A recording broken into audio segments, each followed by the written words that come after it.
sa panahon ni Speaker Martin Romualdez, correct me if I'm wrong, bumaha at bumagyo ng biyaya dito sa ikalawang distrito ng ating lalawigan. Pag nakakita kayo ng mga congressman, mga senador na namimigay ng ayuda, 3,000 pala kayo, 3,000.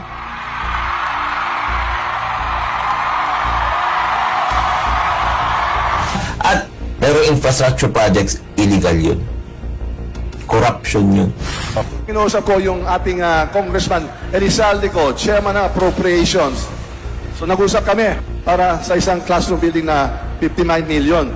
Sabi ko, kulang yata yan. Gawin nating tatlong building. Para sa 8,000 estudyante dito, iyon po ang handog ng ating Kongreso para sa segundo distrito. Hindi lang isa, 3 school building. Basta yun lang ang awas natin. Pag may nakita kayo doon, sa lugar nyo, ipaliwanag nyo sa mga tao. Korap yan taong yan. Kasi dapat hindi siya nagpapatayo ng ganyan. Pag may nagbibigay ng ayuda, nandun yung ano niya, korap yan. Kasi hindi dapat, wala dapat siyang appropriation para sa ayuda. Marami na auto dito sa Benguet, dami pa rin auto may papatayo siya sa Trinidad Sports Complex. Oh, saan galing yung pera? Oh my goodness, congressman, magpapatayo ng sports complex? Kalokohan yan. Saan siya kukuha ng pera? Bakit siya may allocation na pondo? Executive ba siya? Hindi po namin tungkulin yung magbigay po kami ng ayuda. Alam nyo na, no? Alam nyo na kung ano talaga nangyayari. Pag nakakita kayo ng mga congressman, mga senador na namimigay ng ayuda at pero infrastructure projects, illegal yun. Corruption yun. Wala po yun sa sinumpaan namin ang sinumpaan po namin tungkulin, katawanin po namin kayo upang ang interes po ninyo ay palaging nadidinig at palaging napuproteksyonan. O sige, lahat to, para hindi nyo kalimutan, hindi lang naman si Speaker at si mga kongresista ay mga nagbibigay ito. Lahat ito, yung mga akap, isip, ay sa totoo lang po, yan po ang handog ng ating mahal na Presidente, President Ferdinand R. Marcos Jr. Palakpakan mo natin siya. Sa totoo lang po, medyo atrasado kami kanina, na-late kami kanina umaga, pumirma ang ating mahal na Presidente yung batas na Magna Carta para sa mga seafarers. Pagkatapos ng signing ceremony, lalarga na kami sana. Pero sabi ni Presidente, Speaker, hali kayo. At tinuro pa niya, at si Jinky, hali kayo. Nag-meeting po kami. At sa totoo lang po, sa madaling silita, tuwang-tuwa ang ating mahal na Presidente kay Madam Jinky Luistro. At napakaganda ang ginagawa niya sa Kongreso. At siguro naman, hindi ako makakamali kung anong mensahe ng ating Presidente para sa iyo. Dapat ihalal mo uli si Congressman Jinky Luistro para sa Kongreso! Larga! Bilang Speaker, kailangan po natin siya para sa katotohanan, sa katarungan at sa kapayapaan ng hinahanap ng ating quad. Siya, si Ma'am Congresswoman Nerville Beatrix Luistro! Larga! Larga! Larga! Larga! Hindi lang naman dahil kapartido ko siya kasi bilang lakas CMD congressional candidate natin, mahal na mahal ko siya kasi ang ganda talaga, masipag at talagang hindi niya binibitawan lahat yung mga obligasyon niya sa distrito. Kaya siya ang isang model congresswoman.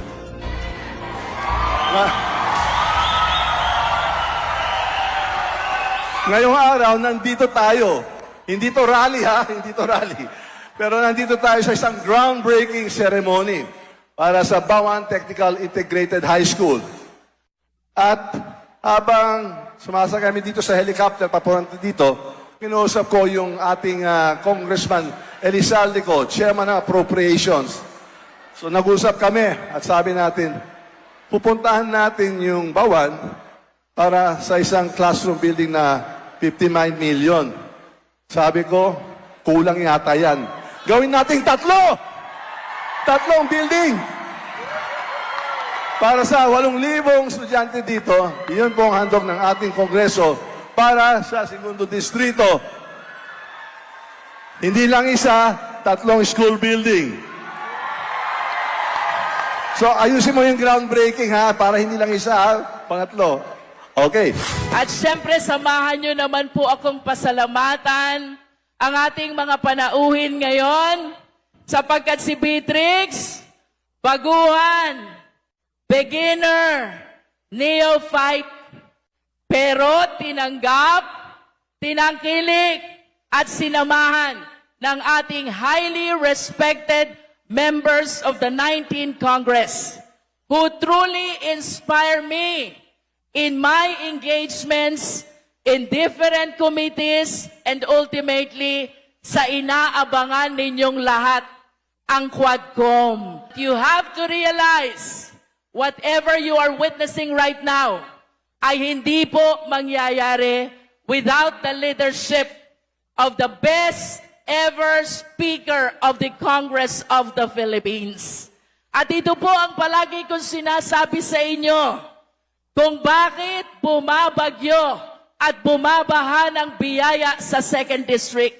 It is because of our dear Speaker. So once again, let me state my lines. Kaya may AX dahil ni Speaker.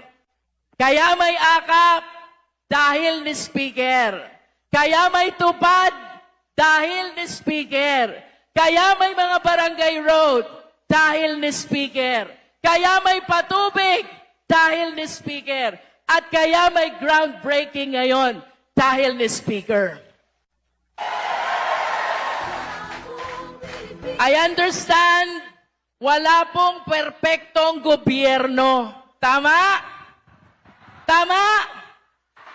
Walang perpektong gobyerno. But one thing I can assure you, sa panahon ng ating Pangulo, sa panahon ni President Bongbong Marcos, sa panahon ni Speaker Martin Romualdez, correct me if I'm wrong, bumaha at bumagyo ng biyaya dito sa ikalawang distrito ng ating lalawigan. Bagong pag-asa.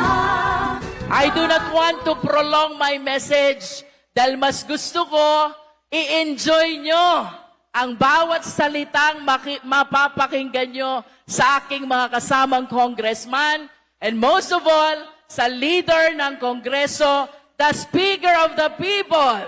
No? That is his concept of the Congress.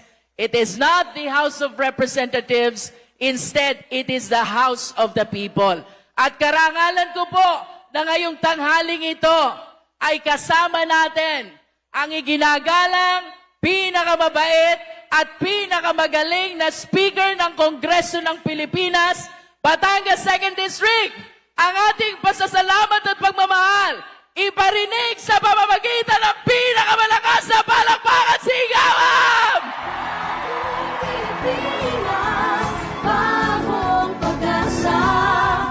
Before I end, I wish to acknowledge the presence of all PNP personnel, all personnel and officials from DepEd, and of course, all our partners from the Department of Public Works and Highways. Indeed, this is a collaboration of important agencies which we are giving light already through the leadership of our very dear Speaker. Once again, maraming salamat po sa Quadcom at higit kay Speaker Martin Romualdez. Malakas na palakpakan sigawan po!